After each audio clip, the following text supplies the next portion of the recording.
Hello students, मी Nanda. Global online मराठीमध्ये आपले स्वागत आहे. आजच्या सेशनमध्ये आपण महाराष्ट्र CET जी की LLB 5 इयर्स कोर्ससाठी त्याचबरोबर 3 इयर्स लॉ कोर्ससाठी घेतली जाते, ज्याला आपण लॉ CET म्हणून सुद्धा ओळखतो.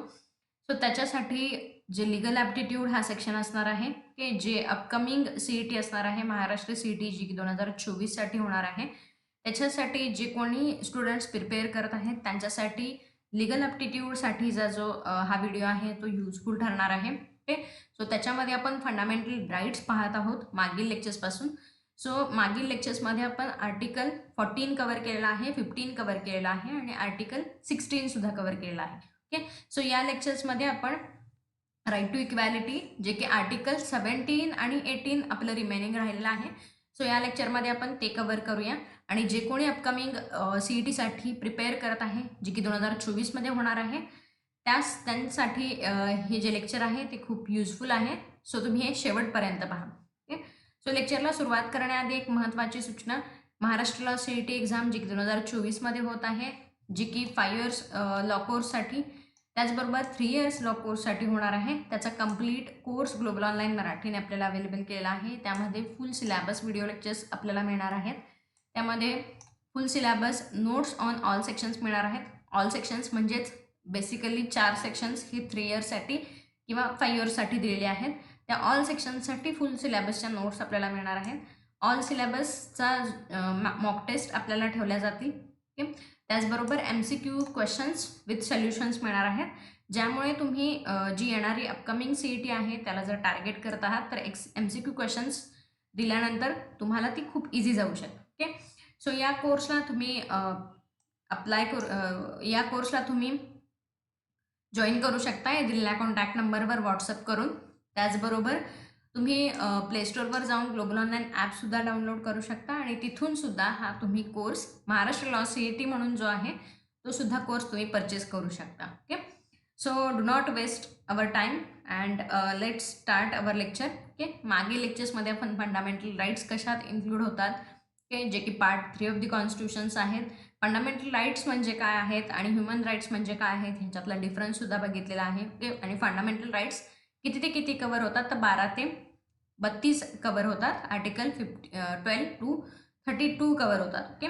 सो बेसिक कन्सेप्ट आपण मागील लेक्चर्सपासून पाहतोय, जी की राईट टू इक्वॅलिटी, आणि राईट टू इक्वॅलिटी हे आर्टिकल 14 टू 18 पर्यंत कव्हर होतं. ओके. सो मागील लेक्चर्समध्ये आपण आर्टिकल 14, 15, 16 हा पाहिलेला आहे. सो आजच्या लेक्चरमध्ये आपण आर्टिकल 17 बघणार आहोत. ओके. आणि 18 बघणार आहोत. ओके. सो आर्टिकल 17 काय आहे, तर अबॉल्युशन ऑफ अनटचेबिलिटी. ओके. अनटचेबिलिटी म्हणजेच काय, एक प्रॅक्टिस जी की एक फॉरबिडन करणारी आहे. ओके. म्हणजेच untouchability used word in inverted commas which indicates that word should not considered in literal or grammatical sense but reference to historical background in the country. okay. म्हणजेच काय की अनटचेबिलिटी म्हणजे अस्पृश्यता आपण म्हणू शकतो. ओके. म्हणजेच आधीच्या काळात वेगवेगळ्या समाजाचे लोक हे जे लोअर कास्ट पीपल्स आहेत त्यांना एक अस्पृश्यताच्या भावनेने बघत होते किंवा अस्पृश्यता फॉलो केली जायची. त्या पीपल्सना काही गोष्टी वापरता यायच्या नाहीत किंवा त्यांनी त्या शिवल्या तरी त्याच्यावरती पाणी मारलं जायचं आणि मग त्या वापरल्या जायच्या किंवा ते वापरताच यायच्या नाहीत. अशा प्रकारची जी एक प्रॅक्टिस होती त्याला आपण अनटचेबिलिटी म्हणतो. ओके. आणि ही अनटचेबिलिटी अबॉलिश करण्यासाठी ओके किंवा त्याची जी प्रॅक्टिस आहे ती फॉरबिडन करण्यासाठी आर्टिकल 17 कॉन्स्टिट्यूशनमध्ये इन्सर्ट केले गेले. ओके. सो जे कोणी अस्पृश्यता किंवा अनटचेबिलिटी जर अजूनही इन्फोर्स म्हणजे जर कोणी फॉलो करत असेल तर आत्ताच्या काळामध्ये अनटचेबिलिटी हा ऑफेन्स आहे आणि तो पनिशेबल आहे in accordance with the law. Okay. म्हणजेच त्याला एक ॲक्ट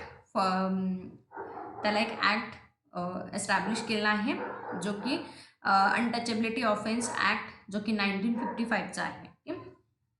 त्याला सध्या नवीन अमेंडमेंटनुसार ॲट्रॉसिटीज ॲक्टसुद्धा म्हटलं जातं. ओके. सो अनटचेबिलिटी विषयीचे जे काही प्रोव्हिजन्स आहेत ते बघूया. तर article 35 of the constitution Parliament has given power to make the prohibiting such acts of the untouchability. Okay, article 35 नुसार पार्लिमेंटला पॉवर्स दिलेले आहेत, जे कोणी अनटचेबिलिटी प्रॅक्टिस करत असेल किंवा मग काही ॲक्ट्स असतील जे की प्रोहिबिट करत असतील अनटचेबिलिटीला किंवा अनटचेबिलिटीला प्रमोट करत असतील, तर असे जे ॲक्ट्स आहेत तर ते प्रोहिबिट करण्याचे जे पॉवर्स आहेत ते कोणाला आहेत तर पार्लिमेंटला आहेत. ओके, सो हे कोणत्या आर्टिकलमध्ये मेन्शन केलं आहे तर आर्टिकल 35 मध्ये. Okay, then exercising the powers and duties conferred under article 17 and article 35 were made by the parliament from time to time. Okay, म्हणजे जसं आर्टिकल 17 मध्ये अबॉलिशन ऑफ अनटचेबिलिटी सांगितलेलं आहे, त्याचबरोबर आर्टिकल 35 नुसार पार्लिमेंटला पॉवर दिलेले आहेत for prohibiting such acts as a untouchability. तर कशा कशा थ्रू ते डायव्हर्सिफाय झालेले आहेत. ओके, किंवा त्याची डेव्हलपमेंट पुढे काय झालेली आहे, फक्त हे कागदी नाही आहेत तर त्याच्यानंतर पुढे काय त्याची प्रोसेस झालेली आहे. तर 1955ला अनटचेबिलिटी ऑफेन्सेस ॲक्ट पास झालेला आहे त्याच्याशी रिलेटेड, की जे कोणी अनटचेबिलिटी पुढे कंटिन्यू करत आहेत त्यांच्यासाठी हा ॲक्ट फॉलो झालेला आहे. ओके, फक्त अनटचेबिलिटी ॲबॉलिश करणं गरजेचं नव्हतं तर ती पनिश करणं सुद्धा गरजेचं होतं, त्यामुळे हा 1955चा ॲक्ट दिलेला आहे. Okay, then in 1965 Committee on Untouchability, Economic and Educational Development of SCs to recommend the amendment to the present act. जो प्रेझेंट ॲक्ट होता जो की म्हणजे आधीचाच म्हणजे 1955चा होता, तर त्याच्यामध्ये अमेंडमेंट केली गेली 1965ला आणि त्याच्यामध्ये कमिटी अनटचेबिलिटीसाठी एस्टॅब्लिश करण्यात आली, जी की इकॉनॉमिक आणि एज्युकेशनल डेव्हलपमेंट ऑफ SCs म्हणजे शेड्यूल कास्ट पीपल. ओके, त्यांचे जे शेड्यूल कास्ट पीपलचे इकॉनॉमिक आणि एज्युकेशनल डेव्हलपमेंट करण्यासाठी जे प्रोव्हिजन्स इन्सर्ट केले गेले, त्याचबरोबर एक अनटचेबिलिटीची कमिटी एस्टॅब्लिश केली की म्हणजे ती कमिटी ओव्हरऑल बघू शकेल की अनटचेबिलिटी कुठे वापरली जाते का, किंवा मी ती ॲबॉलिश केल्यानंतर कशी कशी डेव्हलपमेंट करता येऊ शकते. Okay, then next in 1976 act was amended and renamed as a protection of civil rights act. Okay, untouchability हा वर्ड न वापरता पुढे अमेंडमेंट केली गेली 1967ला 76ला, ज्यामध्ये ही अमेंडमेंट होती किंवा रिनेम केलं गेलं त्याचं नाव, जे नाव होतं protection of civil rights act 1955. आणि सिव्हिल राईट हे डिफाईन केलं गेलं. ओके, सिव्हिल राईट्स म्हणजे काय, कोणते सिव्हिल राईट्स असू शकतात किंवा सिव्हिल राईट्समध्ये काय इन्क्लूड होतं, तर असे राईट्स जे की त्या पर्सनला by reason of untouchability and article 17 नुसार मिळालेले आहेत. ओके, जे एखादा पर्सन हा त्या कास्टचा असेल किंवा मग अनटचेबिलिटीमुळे त्याला जर प्रॉब्लेम होत होता किंवा मग त्याला डिफिकल्टीज येत होत्या, तर त्या पर्सनला अनटचेबिलिटी ॲबॉलिश केल्यानंतरचे जे राईट्स मिळतात त्यालाच सिव्हिल राईट्स म्हटले जातात. ओके, म्हणजे जे की पब्लिक राईट्स जे की इतर पर्सन्सना होते त्यालाच त्या पर्सनला सुद्धा तेच राईट्स आहेत. ओके, म्हणजेच त्याला आपण एक सिव्हिल राईट म्हटलेलं आहे. आणि under protection of civil right act 1955 civil right define केलेला आहे. ओके, सो हे लक्षात ठेवा की सिव्हिल राईट कोणत्या ॲक्ट अंडर डिस्क्राईब केलेला आहे किंवा कोणत्या ॲक्ट अंडर तो डिफाईन केलेला आहे, हा एक्झाममध्ये क्वेश्चन येऊ शकतो. Okay, so next article is the article 18. Okay, abolition of titles काय आहे तर आधी जर आपण इंडिपेंडन्सच्या आधीचा काळ बघू तर त्याच्यामध्ये बऱ्याचशा लोकांना इंग्रजांनी काही टायटल्स दिले होते. ओके, जसे की इनामदार होतं, देशमुख, म्हणजे हे तर म्हणजे एक काय म्हणतात त्याला, एक पर्टिक्युलर त्या टायटल्सनी ते ओळखले जायचे आणि त्या टायटलमुळे त्यांचं एक स्टेटस ठरवला जायचा. ओके, सो तो मेंटेन न करता सगळे पीपल्सना इक्वॅलिटी देण्यासाठी हे टायटल्स ॲबॉलिश करणं गरजेचं होतं.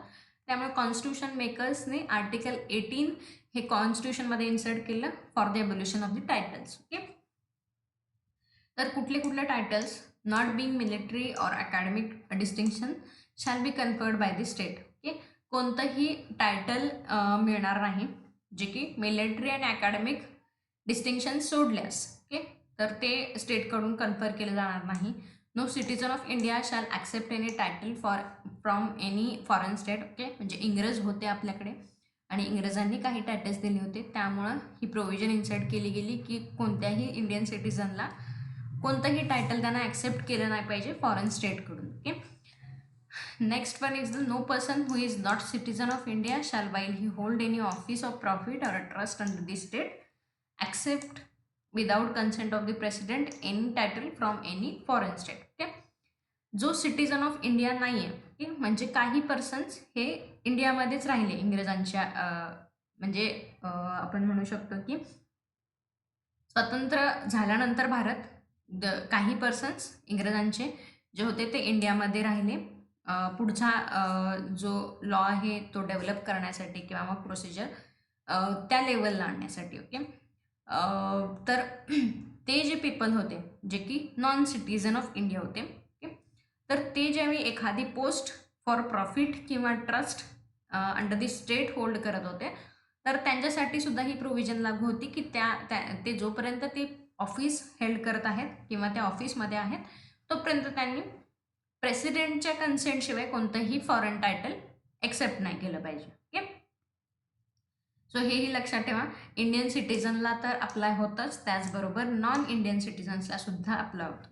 Okay, then next one is the no person holding any office of profit or a trust under the state without the consent of president except any present annulment or office of any kind from or under any foreign state. Okay, जो कोणी person एखादा office किंवा trust स्टेटच्या under held करतोय, okay, जो की citizen of India असेल, तर प्रेसिडेंटच्या कन्सेंटशिवाय त्यानं कोणतीही प्रेझेंट किंवा अनॉलमेंट किंवा ऑफिस, ओके, म्हणजे इनाम किंवा प्रेझेंटमध्ये ती सर्व्हिस किंवा मग ऑफिस कोणत्याही काइंडचं ॲक्सेप्ट नाही केलं पाहिजे under the foreign state. Okay, so हे मेन प्रोव्हिजन्स आर्टिकल 18मध्ये कव्हर होतात. ओके, सो टायटल अंडर फक्त टायटलच नाही आहे, तर असं कोणतंही ऑफिस ऑफ प्रॉफिट किंवा ट्रस्ट हे सुद्धा ॲक्सेप्ट करायचं नाही आहे, त्याचबरोबर कोणताही इनाम असेल तो सुद्धा नाही आहे. ओके, देन नेक्स्ट त्याच्यामध्ये एक केस लॉ होती Balaji Raghavan versus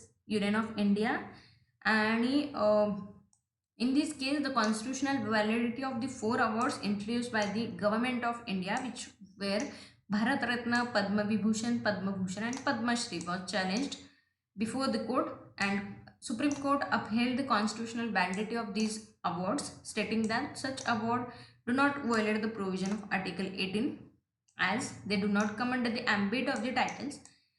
It held that it could not be added as a prefix or suffix to the names of the awardees.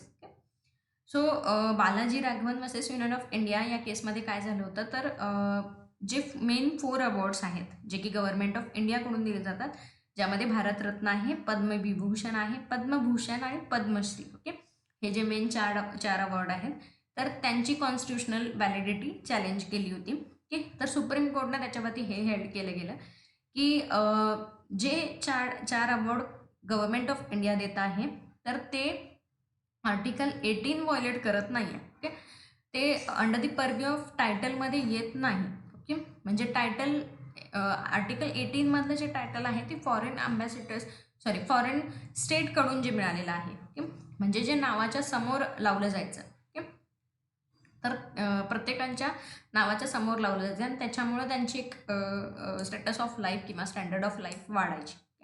So अशा प्रकारचे जे टायटल्स होते ते ॲबॉलिश करण्याचं आर्टिकल 18 सांगतं. ओके, पण मग हे जे 4 अवॉर्ड्स आहेत जे की सध्याही दिले जातात प्रेझेंटमध्ये, तर ते 18 आर्टिकल्समध्ये येत नाहीत. ओके, आणि ते जर दिले तरीसुद्धा ते प्रिफिक्स किंवा सफिक्स नाही राहत, म्हणजेच नावाच्या आधी ते लावले जात नाहीत किंवा नावानंतरसुद्धा लावले जात नाहीत. ओके, सो त्यामुळं जे भारतरत्न, पद्मविभूषण, पद्मभूषण आणि पद्मश्री हे 4 अवॉर्ड आहेत जे की गव्हर्नमेंट ऑफ इंडिया देतं, ते व्हॅलिड आहेत आणि it is not come under the purview of article 18. Okay, so हे हेल्ड केलं होतं. सो ही केसला तुम्ही लक्षात ठेवा. आणि आर्टिकल 17, 18 आपण आज बघितलेलं आहे. सो जे कोणी महाराष्ट्र CET जी की लॉची CET आहे जी की 2024मध्ये होणार आहे, त्याला टार्गेट करत आहात, तर ह्या ज्या प्रोव्हिजन्स आहेत त्या खूप डिटेलमध्ये आपण बघतो आहोत. तर हे लेक्चर्स तुम्ही नक्की ऐका. पुढील जे लेक्चर्स येतील ते सुद्धा तुम्ही कंटिन्यू करा. ओके. सो ते युजफुल ठरू शकतात आणि जे MCQज आहेत ते खूप अशा क्लिष्ट विषयांवरतीच MCQज काढले जातात. ओके. सो हे लेक्चर तुम्ही शेवटपर्यंत ऐकलं त्यासाठी thank you and see you in next lecture with new topic. Thank you.